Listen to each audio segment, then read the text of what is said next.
Ce jeudi 8 février 2024, l'incubateur BAMLab de Dapaon a accueilli le 92e numéro de Jeudi Chose, une plateforme mensuelle d'échange et de partage d'expériences des jeunes entrepreneurs togolais initiés par le FAEJ.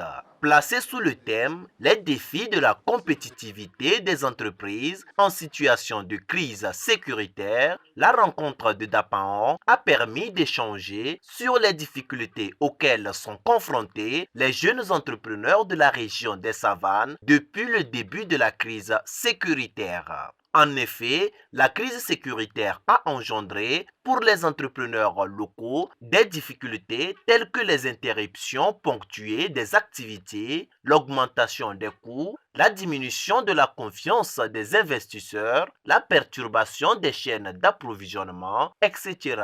L'objet de cette rencontre était d'échanger avec les jeunes entrepreneurs de la région des Savanes sur les défis de la compétitivité face à la situation de crise sécuritaire que nous vivons dans la région des Savanes. Une situation qui est comparable à celle du Covid-19. Donc, nous avons échangé avec les entrepreneurs sur les questions sécuritaires à prendre en compte pour que leur entreprise soit plus compétitive.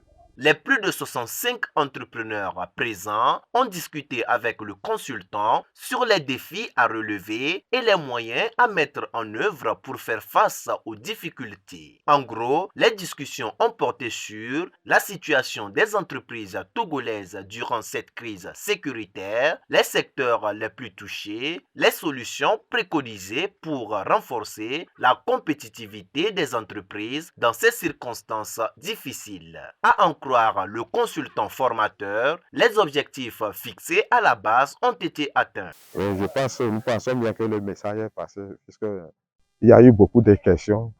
Nous avons même excédé l'heure qui était destinée par rapport à la communication.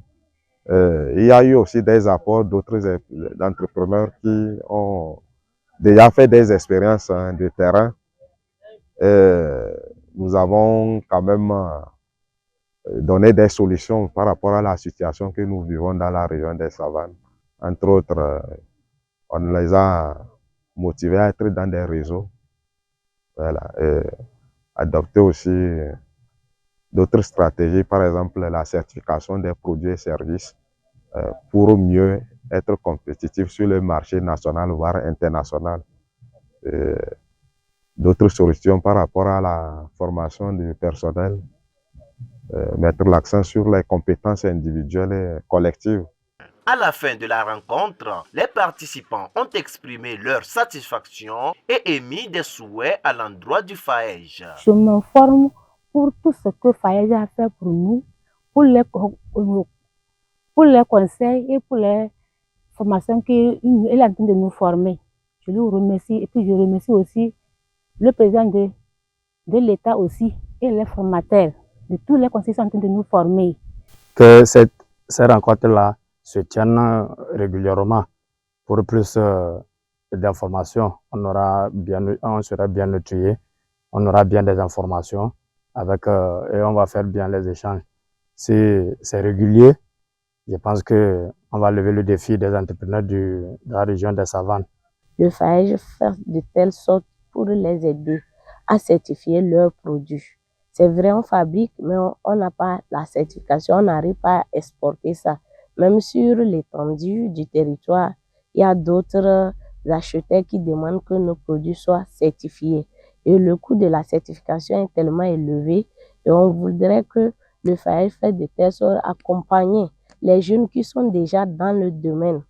On a appris à partir de maintenant, face à cette situation-là, on nous a montré des solutions. Et la première solution, la solution la plus importante, c'est de certifier nos produits.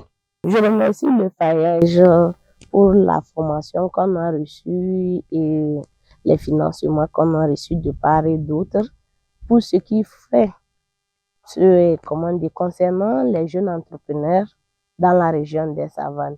Mais j'aimerais qu'ils fassent de plus. Maintenant, ce que je voulais, je voulais qu'ils fassent de telle sorte, regrouper ces jeunes entrepreneurs selon leur catégorie pour qu'ils forment des chaînes de valeur. En ce moment, on peut se comprendre, on peut se communiquer, partager des informations et pouvoir lutter ensemble pour écouler nos produits.